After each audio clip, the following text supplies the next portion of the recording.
And welcome back to Fully Equipped. J-Wall, RB, serial killer, making an appearance. And Uncle Gene, back again. Boys, it's always good to see you. RB, of all the people that I'm jealous of on this podcast this week, it's got to be you. You know, typically, I've gotten used to being a creature of habit over the years, going back to my days covering gear for the PGA Tour. And I almost always started the year off in Palm Springs. It is one of my favorite stops. I love the weather, love the vibe. Got a couple of spots that I go to eat out there. Shout out Armando's. Very good place to grab some Mexican food. So it is a good spot, but I decided to give it up to you this year. I felt benevolent. I'm just being a nice guy. And here you are, you're out in Palm Springs getting to soak up the rays. It's probably better than back home in Canada. What's been going on out there? Well, I don't mean to rub it in. My poor wife is at home, and there's a snow warning again for 15 to 20 centimeters of snow, well, potentially up to at least a foot again, which is very on brand for me leaving to go somewhere nice and sunny.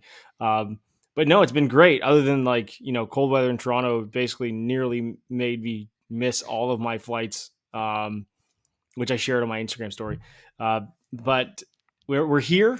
We're here. It almost turned around in Salt Lake City. It was hashtag that we here. Yeah, RB and I texted desperate. last night. RB texted me and from 30,000 feet. Yeah. Oh man, what I think you should do. Yeah, it was a desperate situation. I brought my wife in to try and get her take on what RB should do, and thankfully the travel gods were smiling in his favor. So you made it there, and you get to spend some time. We'll get into what you've seen, but it is good to see you in California. Serial killer, how was Orlando, man? It's good to see you back. Well, I'm never going to complain about going down and hanging out with Mickey Mouse and doing the Disney thing and going to Universal and just spending obscene amounts of money that I don't have on trivial things like Disney World and amusement parks and knickknacks that are already overflowing in my house. So no complaints. Had a good time. Quality time with the family and the wife, and happy to be back amongst the routine of gear and product launch season and testing and working with tour players and getting them all situated for the start of their season and having a good old time. We've kind of gotten through the initial wave of launches last week. It felt like everybody, all the major players announced major releases. Is there anything out there this week that excites you? Week 2. I don't know. I'm going through it. It is a little bit of a mixed bag. Is there any product out there? I don't want to go like too deep on anything, but just I'm curious. Anything catch your eye? So me or RB? Yeah, you. RB. I think you got to go first, Kris. I always chime in first. I want to be the guy who responds. Well, I mean, with you being out on tour, you get a little different perspective. I mean, I'm working with for us in the gear world, right? We've been testing and tinkering and experimenting and categorizing since mid to late October. So we've had product in our hands for a few months now and are getting comfortable with it and kind of figuring out the demographics of players that align with different products and so on and so forth. So, I mean, for me, the more and more that I test personally and now having an opportunity to show these different products to people and seeing different player types and speeds and delivery angles and things like that, testing it, it's just a constant learning curve for me, seeing how they differentiate from the current product and what the companies have done to improve on weak areas from current and previous generations. So, I mean, as far as a singular product that's jumping out, I mean, I would say that the family of QI10 products from TaylorMade has really shown me something different from what I've seen in Stealth and Stealth 2. I mean, the amount of separation between each head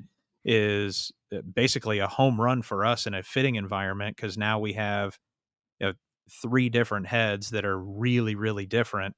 And have a good amount of separation in forgiveness and launch and ball speed and spin, and really gives us an opportunity to have a lot of tools at our disposal. And I would argue that in the Stealth family, there was a little bit of overlap between some of the heads, and I'm just not seeing that at all in the QI10 product. And that max goes straight.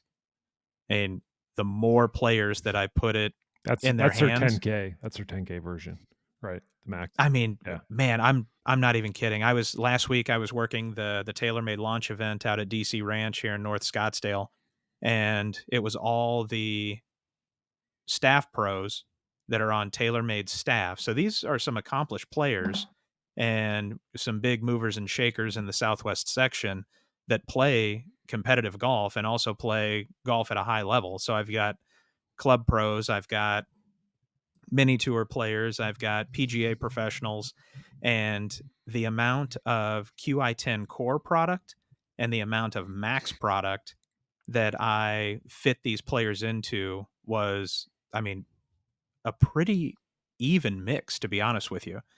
The high launch, high spin guys that want to see that auto fade like we had in Sim, I mean, I'm seeing a lot more of that being represented in the LS, but that core driver is a monster, and the separation between max, core, and LS is enough to really give you a lot of tools at your disposal in a fitting environment.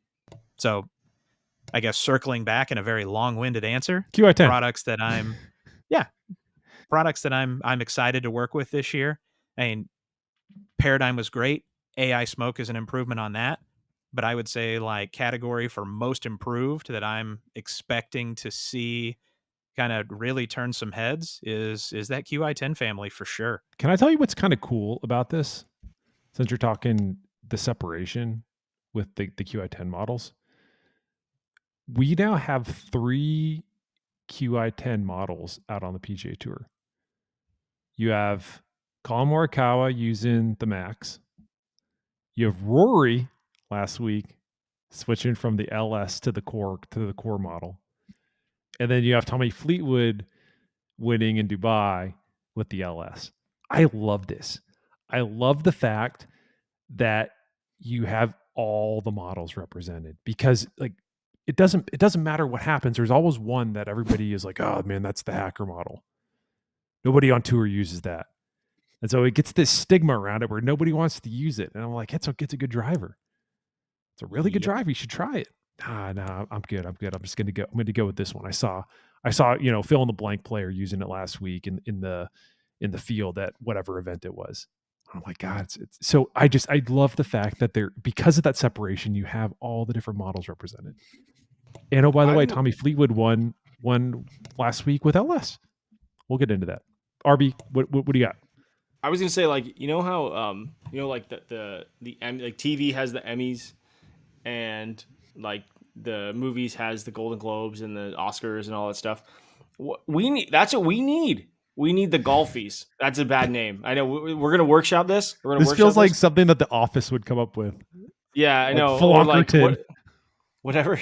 We gotta get G. We gotta rope Gene into this. You gotta call it the Robies for like the robots. You gotta like. There's gotta be something where it's like, this Gene's is the most smiling. improved. He might like your idea. This is the highest launching, because we know Gene's got all that info.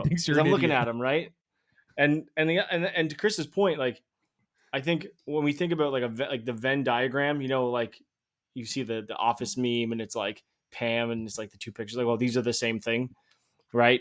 Like the Venn diagram of drivers this year is like this giant scatter plot of like all kinds of like crazy stuff. And I think what makes it really interesting, and I still underappreciate it, and I get people asking all the time, like, can I get something like fit for this year and buy used last year? Of course you can. And you know what, to be fair, like a lot of stuff is going to generalize fit into like different like certain categories. If you buy the LS driver, you'll probably fit into last year's LS driver within a certain parameter.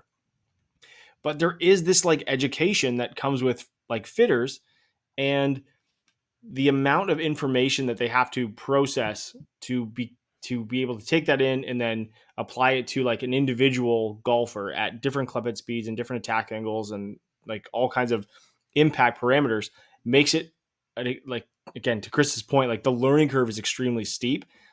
But this is also where the high level fitters and also having robot data, we can look at that and say, we know exactly how these drivers are going to perform under these circumstances, like X circumstances from the robot.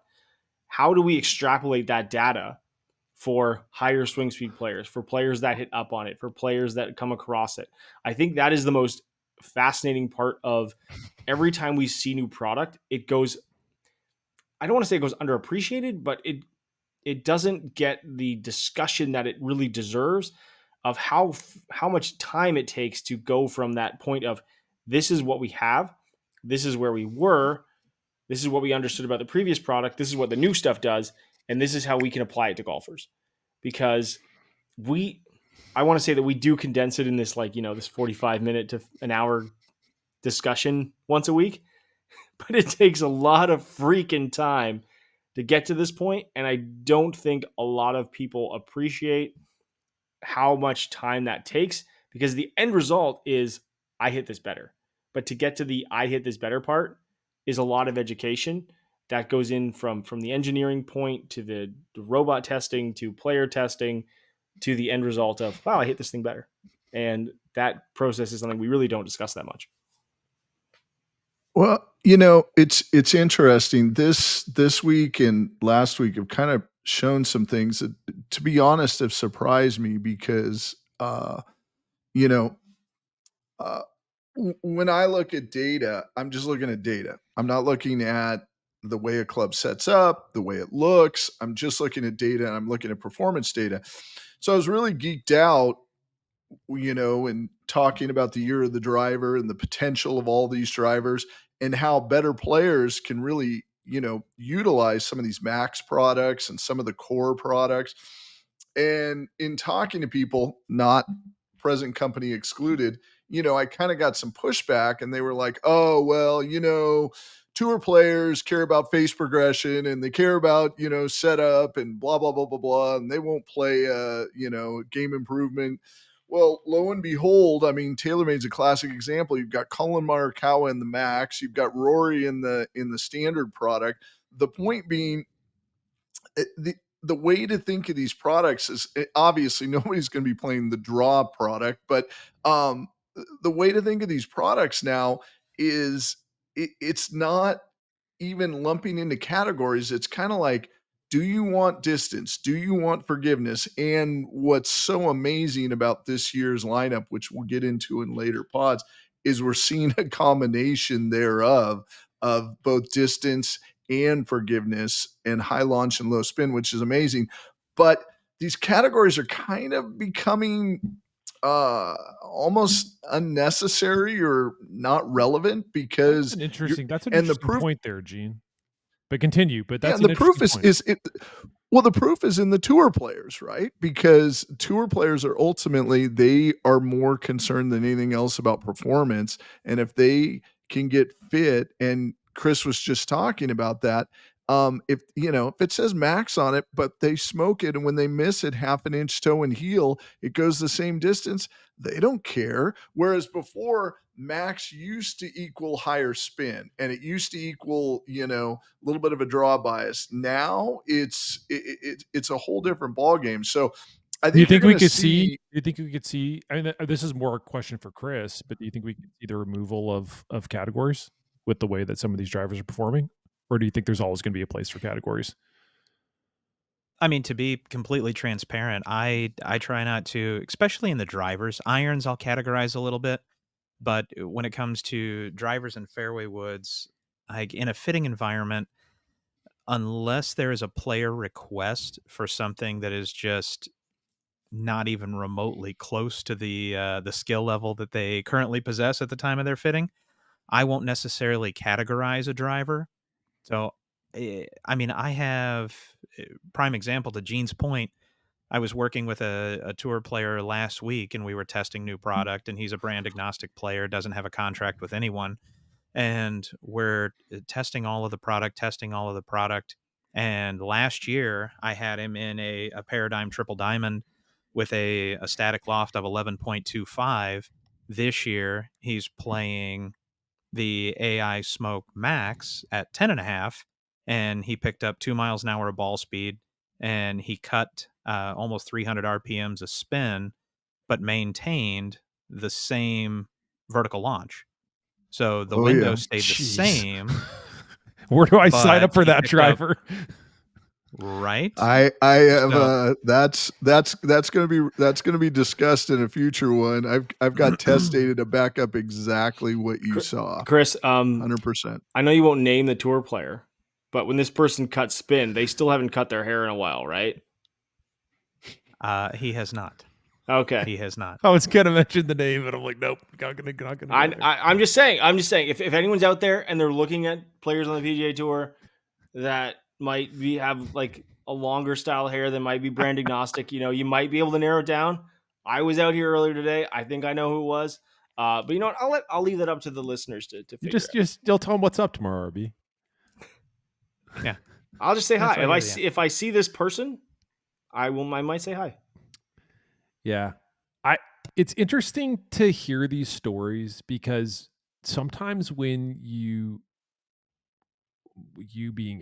sometimes when I talk to the tour reps about some of these early season changes, some of the numbers that they give me just seem a little bit like, really? Is this just because I'm gonna use it and it's gonna go and print? There's no way that and now.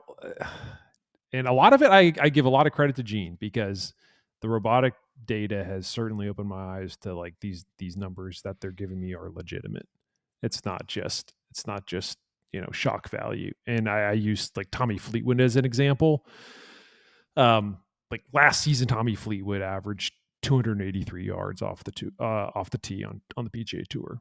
And I don't think he's ranked higher than 56th on the tour in driving distance the past 3 years. And it's last week was 1 week. It is a single snapshot. You can call what it is. Maybe he doesn't continue to do that for the rest of the season. I will be tracking his numbers very closely because he averaged 313 yards in Dubai. I mean, that's a 30-yard difference. Now, I think people are probably wondering what the hell? Was he downwind every time? Like, what's going on? And the numbers are very compelling. The numbers that he saw, the improvements he saw with his driver, and it's something that we talked about here recently. So Adrian Riedfeld, love Adrian. He is a senior tour rep for TaylorMade and I would say he's like Tommy Fleetwood's go-to guy when it comes to his gear out on tour. And Adrian said that Tommy normally is around 31 to 3,200 spin on his misses. And he was able to get that spin down to around 2,700 on the miss hits now. And he's since also gone from about 10.5 to 11 degrees of launch at 2,600 on the ones that he's flushing. He's now at 12 and 2,400. High launch, low spin, smaller, as you can see on the misses, smaller spin deltas. We've been talking about that recently. Smaller spin deltas can translate to more distance. Tommy Fleetwood's bombing it right now. I mean, it feels like a lot of these manufacturers, it's kind of cool. I like the fact that a lot of them are they're not touting distance in the way that we're used to seeing distance being touted in the past, which is looking strictly at the center numbers and being like, you're going to see a 10-yard improvement. Like, that's not possible. Center face improvement is not going to improve that much. You're going to see the biggest improvements on those off-center misses. And a big reason for that is if you can tighten up those spin deltas and make the spin rates pretty similar to the ones when you do flush it, like Tommy Fleetwood's now seeing, that's going to translate to real meaningful distance. And that's what Tommy Fleetwood's seeing. That's what all the manufacturers are touting. That's what a lot of them that we're able to vet through the robot data, that's what we're now seeing is tighter spin deltas. Yeah, I don't like to say Gene was right, but Gene was right in this case. It is the year of the driver. He's already getting it is the year of the driver. The voice of reason. I know, and I hate this. I hate that I even any further. Like I get to this eat point. The crow, J-Paul, eat the crow. Screw you, man. Eat it. I'll give you some ketchup to eat it with. It's the year of the driver, man. That it's just so cool to see. I wasn't lying.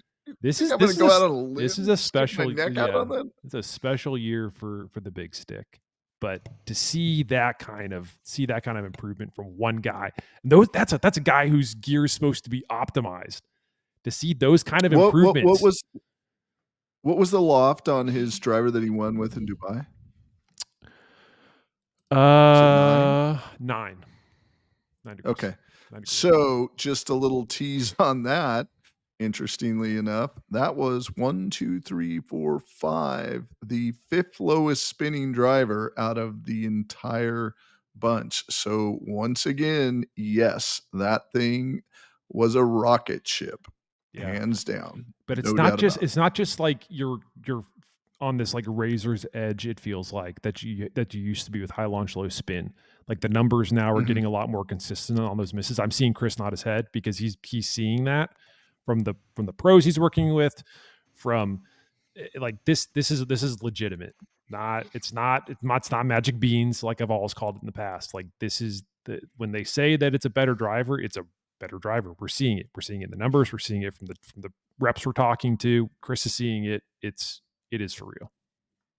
Well, The- what I'm really curious about, to jump ahead to like October of 2024, you know, if this trend holds and these drivers do perform and all of these athletes adapt and adopt, and we see like a 4 or 5 yard increase on the PGA Tour because they're all smoking, and it's like, watch the USGA's head just go. I think all the mean, conversations about driver testing and everything else that they sort of like shoehorned into this, like what else are they looking at in addition to the golf ball? I think it could expedite the timeline that they have for that, for sure. Could be really, really interesting to see how they react to that. I mean, once again, it's early. There's a lot of players that, uh, all three of you guys know, because you have intimate knowledge and I don't, but it seems like there's kind of two camps of players: those that are always looking, and those, once they get something, they don't want to switch. So you're going to have a lot of players resistant to change just because they don't want to tinker with something that's not broken. But those that are looking, they're gonna find a wealth of riches in the options this year, without a doubt. I think this is the year that go ahead, Kris, because I got one more point on that, and then we'll head to the next topic.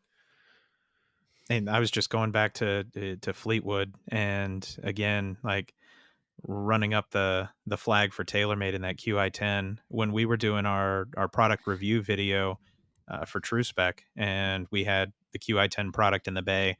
I mean, we do human testing, obviously, when we're doing our review videos, and Blake Smith, our human robot at the Scottsdale studio, I had him hitting it intentionally low heel, and the QI10 wasn't showing us spin numbers higher than 3,000. And I mean, we're talking 22 to 25 millimeters out towards the heel, 15 to 16 millimeters low, which in the stealth product, that is just a death sentence.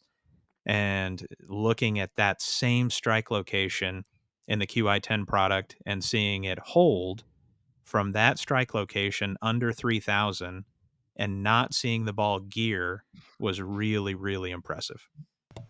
And that's why I see that somebody like Roars going in the core head.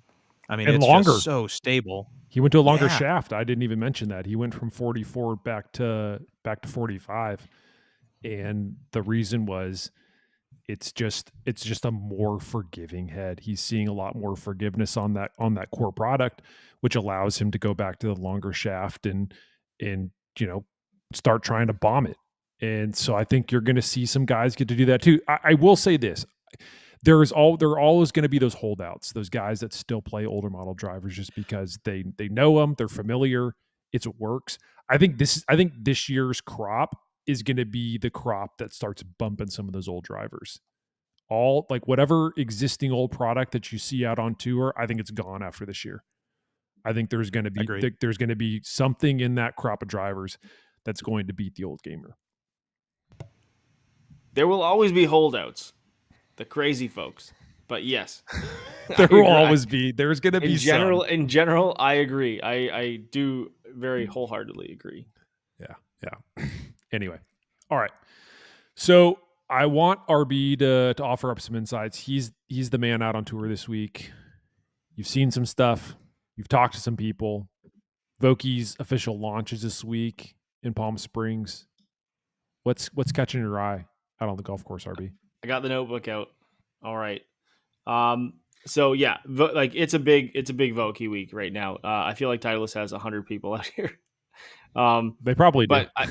But that's part of the reason why. And people kind of like, oh well, like, oh, everyone, they just cater to tour players and all this stuff, right? But like they do put focus on helping them find the right equipment. And I think if you go to a Titleist fitter, they do the same thing. Like this is a down the pyramid scale of like, not if you go to like, no offense, not if you go to like just a true spec, but if you want Vogi wedges and you go to Titleist fitter, you're going to get a very similar experience. And they focus on this so much and they talk so much about this. And so Bob was here, got a chance to talk to Bob for like 15, 20 minutes. We mostly reminisced about Canada and the terrible weather. That's how cold it is right now. How much he misses it, right? Yeah, exactly. But to be able to talk to him and talk to the team, Aaron and Shane, and just like seeing them work with players, like honestly, Aaron runs around like an absolute insane man. Every week, all the time, he's out here doing these things because it is the golf club that people are replacing all the time. But on a week like this week, when like everyone's getting their new wedges, it's like I think he had lunch at like, I don't know, 2:30, 3 o'clock. Pandemonium. Like, he's just trying to like get. I'm like, have you eaten yet today? Like you just seem like you're running around everywhere. But as far as their team is concerned, like they do really like they're stressing fitting. They're stressing like this is what you have now. This is what we've fit you into, and here's like an extra one to try because of like what we've done to like certain products, which is very cool.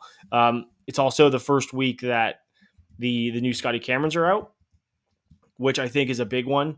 The big conversation, and this plays into, so if you go to the website, you can read our piece on the new Adele putters as well that have like the alignment like plates on the top, so you can like pick different things and stuff like that.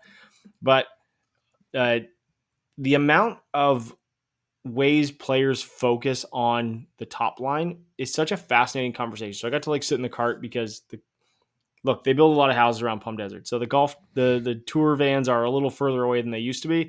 So we get in a golf cart, we're driving back to where like they were. And I was sitting with one of the putter reps and I was like, I find it shocking that like players don't know like how they aim. And he goes, dude, tour players don't know how they aim.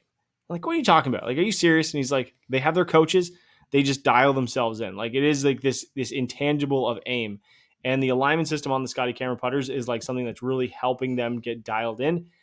And not only that, but the sound and feel. And hopefully we're going to have a video because we talked to Austin Rollins about this, who helped. He's a big mallet developer, been in the golf industry for a very long time. Look, I'm not going to BS and like, hide behind a curtain. He worked for Odyssey for a very long time, developed a lot of putters, decided to do his own thing.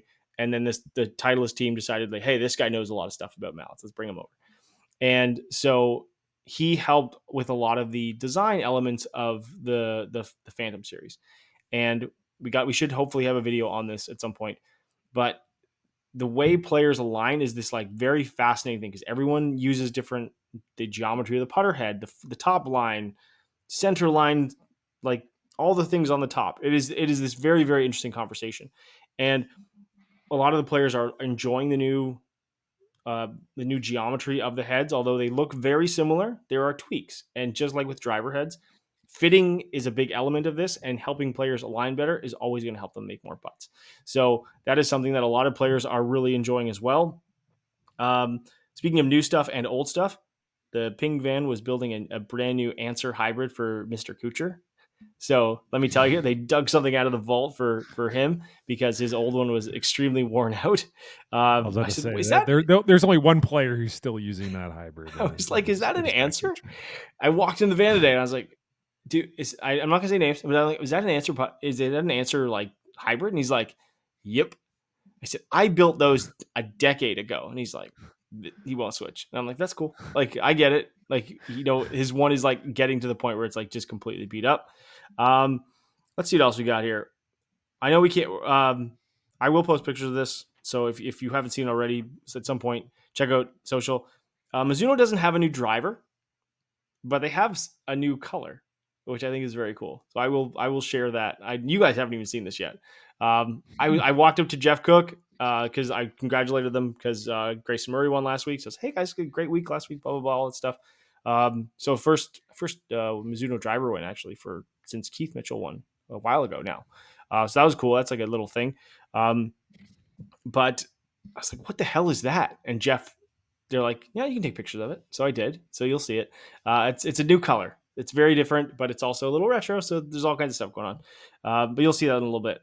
But speaking to Gene's point about drivers, so Brad Schweigert was here from PXG. They must have had 6 people out on the range today with their Black Ops. And with who? Eric Cole was one of them, working with some Fairwoods, and then one of the other players, right.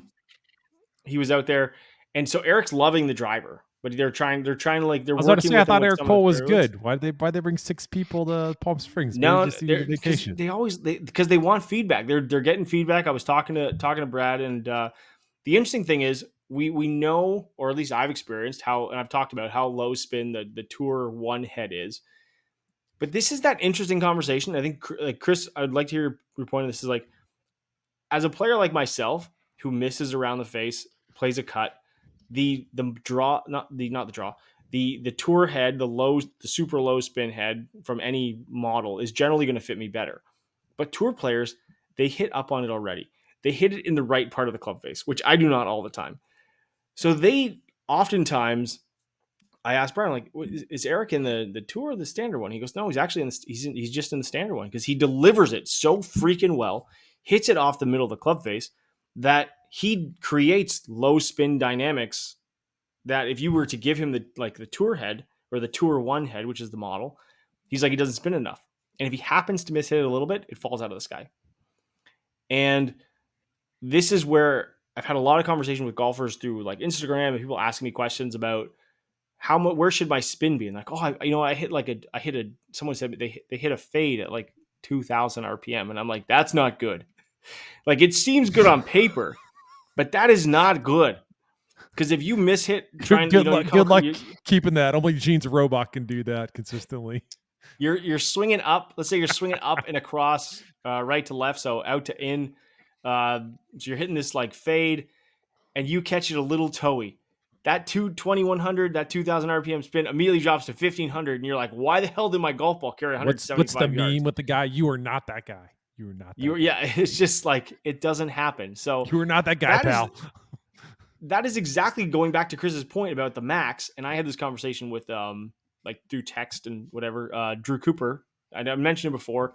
Very high swing speed player. He was out at TaylorMade last week going through. He was testing drivers with those guys, and I think they like testing with Drew because Drew swings the freaking hell out of the golf club.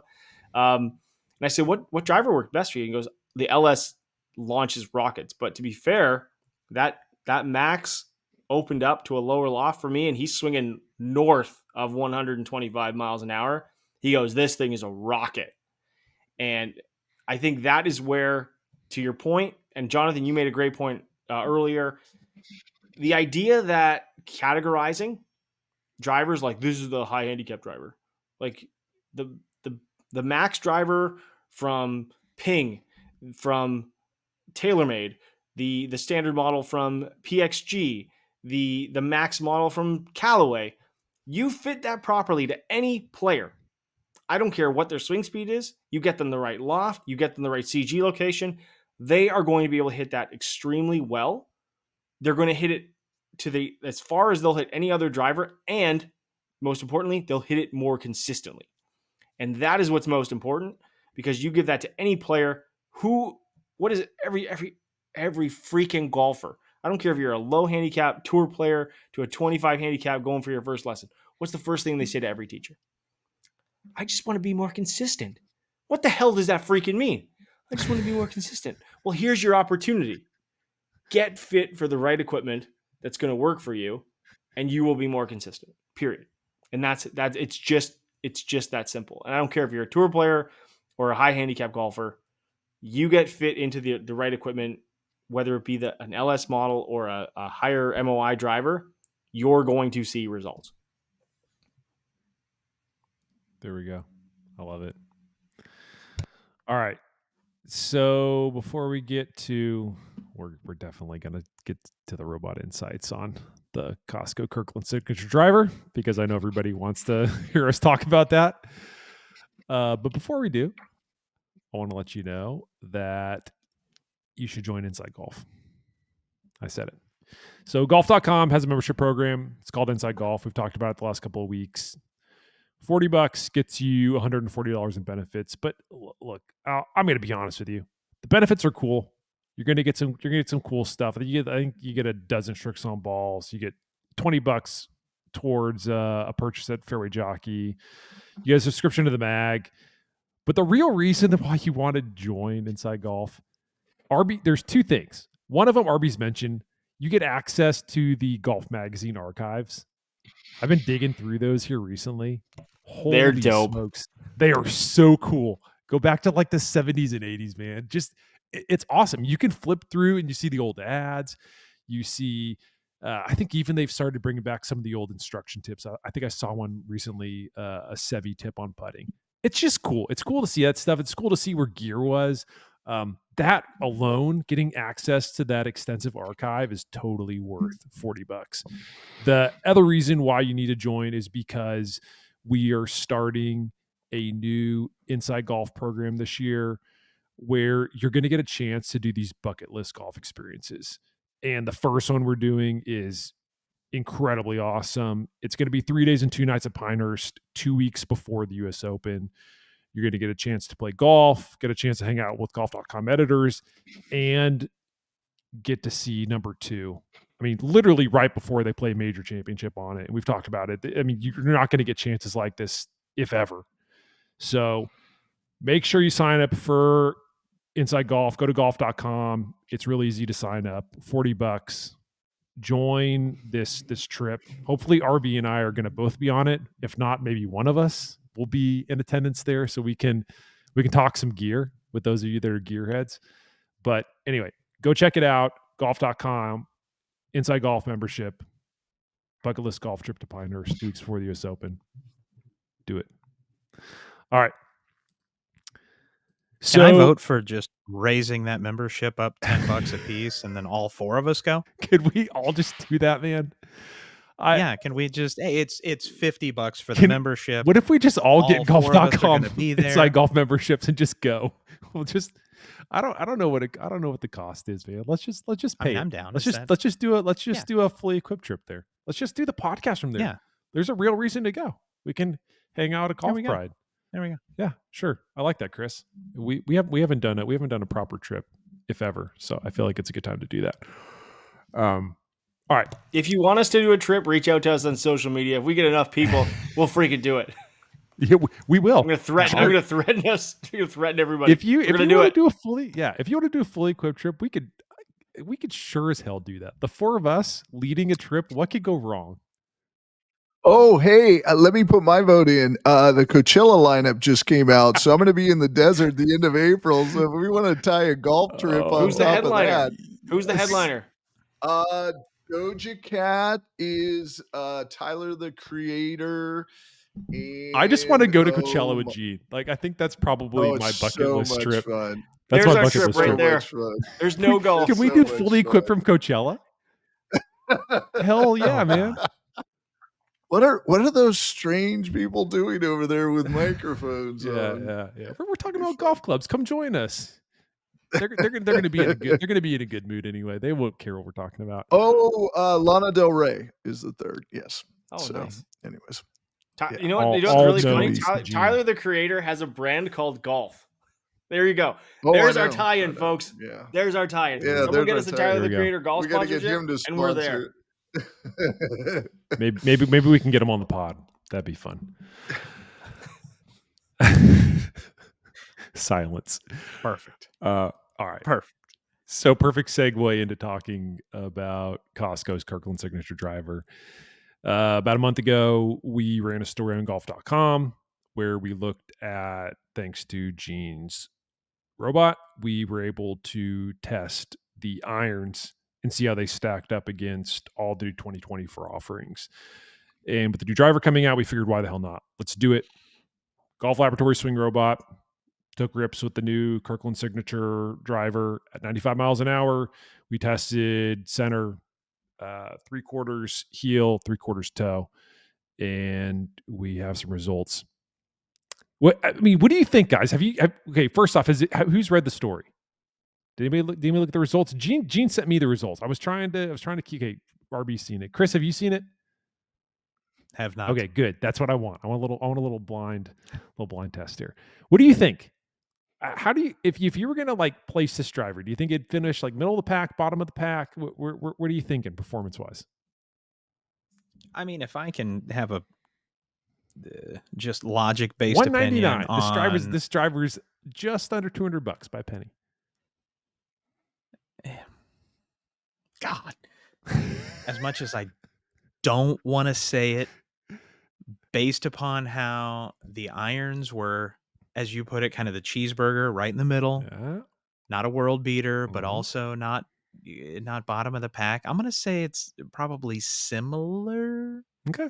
Performance characteristics. I love that you don't know, because then that's a perfect segue into the results. So, as Gene would say, drumroll please. If you tell me this thing is a world beater, I quit and I'm leaving now. Oh, that's all there is to it. So it's actually very interesting because this driver matches up almost perfectly with how the irons performed. So it does a lot of good things really well. So if you don't know, and I'm sure if you're listening to this fair podcast, you do know, this driver only comes in one loft, 10.5 degrees. It's got a 4-way loft sleeve that even goes into a draw setting at 11.5. But it does a lot of good things for somebody who, again, 95 miles an hour, we're talking very average swing speed here. If you're somebody who struggles to get the ball airborne with the driver, this is actually a really good driver. So 10.5 degree head was launching, and this is taking an average of like center, toe, heel, 12.4 degree launch for a 10.5 degree head. That, if you compare it to the roughly like 40 plus drivers that we tested, and that's all lofts ranging from 8 to 12 degrees, only 6 drivers recorded a higher launch angle than Costco's at 12.4, and 4 of those were 12 degree heads. So we're looking here at a very high launching driver. And oh, by the way, not only is it launching at 12.4, but it's at a sub 3,000 RPM spin rate at 95 miles an hour. So just under 3,000. So high launch, relatively low spin at 95. Looking pretty good here. And those numbers match up almost identical with a lot of the 10.5. And we just talked about, do we really categorize? But I'm going to categorize here. Those kind of max forgiveness models had very similar launch and spin numbers. So it's matching up with a lot of the blue bloods here. Don't worry, we're gonna keep going. You can there is sigh, a data point. I'll segue into the next data point. But this is where I think it is fascinating to see what center is versus other parts around the head. Because to your point, being able to launch it high and not spin it as much is one thing. But for players that are looking for performance all around, and that word I used earlier, which is consistency, this is where we would see from the Kirkland drivers. You've seen it. It's not as wide heel to toe, and it's a little bit deeper. It's, it kind of fits. I would say like it is the hamburger looking of drivers. It would be like the core model of any OEM. Yeah. It is the Kirkland hot dog of the driver. Kris is starting to sweat a little bit over there because he's not quite once sure you where we're start going. to see Don't stop RB. data Stop RB. Don't around the rest. Let him sweat. This is where it gets very interesting. I will turn it back over to you. Let him sweat. All right. Well, I'm over here just ready to break things and throw things and go, damn it, I'm going to be playing a Kirkland driver this year. That's what I wanted him to say. All right. So we go from launch and spin. and we start to look at the numbers that everybody focuses on, and that's the ball speed. So if you want to look at, because sure, what the hell, let's look at that. What's the center number here? So at 95 miles an hour, the Costco driver produced a ball speed of 137.5 miles an hour. So if you want to compare that, and I'm comparing it to other 10.5 degree heads, only 2 drivers out of the crop of 10.5s recorded a lower center strike ball speed. And one of those deltas, my friends, was within the noise. So it may really be, right on with it. So it could just be one. So you look at that and you're like, man, all right, cool. So it's got a great launch, got good spin characteristics, but it's slow. It's slow, but it's not that slow. If you go and you start looking at the other drivers, and again, just 10.5s here that we're taking a look at for this particular test, it's probably about 10 yards behind the fastest driver that we saw in a head-to-head test. But if you start looking at the rest of the pack, it's somewhere in the neighborhood of like 0.3 to 2.5. So maybe about like 6 yards difference. And if you're talking about a driver that's 199.99, I mean, 6 yards, probably not that big of a deal. So now I would say there's a reason for this from an engineering perspective. Yeah. That get into that. They're going to sell a lot of drivers to a lot of regular golfers. And the same reason that OEMs used to sell 350 tip shafts versus 335 for durability perspectives, not for torque, not for aftermarket or anything like that. A larger diameter meant that there would be potentially less breakage. This was most likely built into the driver and engineered into this driver from the manufacturer they worked with for durability. And because they know players are going to miss it more around the face. Whereas the OEMs are focused so much more on performance and maximizing technology. So just one of those things to keep in mind. And I do want to mention that because I think it is, yes, the robot shows and proves that it is a slower driver by whatever the number was. But to say that there's a reason for it is because of that durability factor. So that's probably why. But it doesn't mean that it's bad. It just means that it is. But you get what you pay for. You get what you pay for. And this is. Yeah. And I tweeted this out when you tweeted when you posted or I X'd out. I don't freaking know. Who cares what it's called? But Zexed it out. I Zexed it out. I don't even know, what do they call it? When we got the numbers and you posted the article and I had shared it, I said, like, this is where OEMs have a material and technological advantage versus something like this. 100%. And that is not to be like, looked over because they're creating multiple models. They're maximizing technology versus the idea of we want to fit a lot of people and we want it to be durable. That's probably like the top of the pyramid for their goals. Whereas the goals from every other OEM is like, we want to freaking maximize ball speed. We want to maximize distance. We want to lower spin and we want to make it really good because if someone breaks one, guess what? We'll replace it. Plain and simple. Okay. So that's center ball speed. Now we get to the all important one. And this is where Kris can start to take a huge sigh of relief. Because the off-speed numbers, okay, good. Friends, okay, good. Off-speed numbers are not good. They're particularly and this is where some people are going to start to groan because those 3/4 toe strikes, whoo boy, they were not good. So 3/4 toe strike saw a carry distance drop off in relation to the center strikes, 15 yards. Okay. Putting that number again into perspective so that you know how bad that is. Only one driver we tested had a larger delta across all lofts. This is not just 10.5 now. Across all lofts we tested. And that was an 8-degree head with low launch and low spin characteristics that generally would not perform well. So this This driver was, it bombed out bad on toe strikes. So if you're And I'm a toe striker, so we're safe. well, Not going in the bag. You and a lot of going people, in the bag. you and a lot of people, like that's a very common miss-hit location for a lot of golfers out there. It really performed poorly on toe, and we're not even talking like high toe here. We're just talking like out 3/4 out towards the toe. That's it.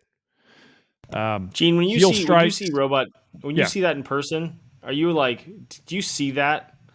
Like that's a number No. that like you can see. It doesn't take a No. launch monitor to tell you. You're like, wow, that probably wasn't very good. No, you really can't, because what's interesting is, and I've learned this, unless you're on an elevated tee box looking down, after about 200 yards, it really becomes difficult to discern anything less than about 25 yards, and everything just visually starts. I mean, if a ball has, the interesting thing is these balls had similar trajectories, so it simply was a factor of lower ball speed, and interestingly enough, the spin rates went up on toe and heel shots. So there's something about the geometry and the design, not a lot, but a little bit, but with lower ball speed created this drop off effect in distance. But the launch angles were virtually identical. So, the way the balls went out looked very similar. It wasn't until you looked at the data that you realized, wow, that was 15-yard drop off on toe hits. So yeah, it's hard. I mean, that's the beauty of, repeatable data is it's hard even for tour players to know when they hit a ball on the toe, was that their swing? Was that the club? Because they don't want to repeat that too often. And the beauty of what I do is I can just do that all day long and nobody cares.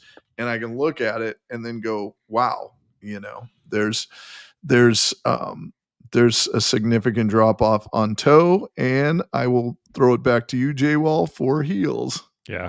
Heels were not as bad as toe, but still not great. So on 3/4 heel strikes, the delta was roughly 10.5 yards, and that number is once again near the bottom of the pack, and that was just trying to narrow it down to 10.5 degree heads with similar max forgiveness properties. So on if you're looking for the good stuff this driver does, great in the launch department, great in the spin department, relatively good numbers if you're consistent, if you're somebody who's relatively consistent with the contact. But if you're somebody who's not consistent with the contact, again, I said it before, you get what you pay for. It's a sub $200 driver.